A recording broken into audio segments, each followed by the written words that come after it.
sorry I'm late. Thank you for studying No, with me. it's okay, Jenna. I'm sorry, I'm just not feeling very good. Jenna! I'm so sorry. Has anyone ever taught you how to sneeze? You're spreading germs. Which germs? I'm gonna teach you. Let's go. Welcome to Germ Hate Club. This is How to Sneeze 101.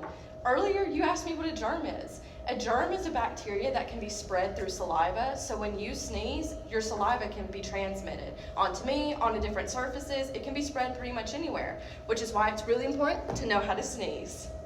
Step 1, realize when you have to sneeze. This is your cue for step 2. Time for step 2. You want to bring your elbow to your mouth, not your hands. You want to go ahead and give it a try? Jenna, that's a dab. Just an elbow. Perfect. Do you want to know why we don't bring our hands to our mouth? Yes. Because when you touch other surfaces, it can still transmit the saliva you got on your hands. So you always want to use your elbow because you're not going to be touching anything with your elbows. So like that? Don't do that, right? Yeah, no, do that. Okay. Time for step 3. Do you have a tissue or an issue?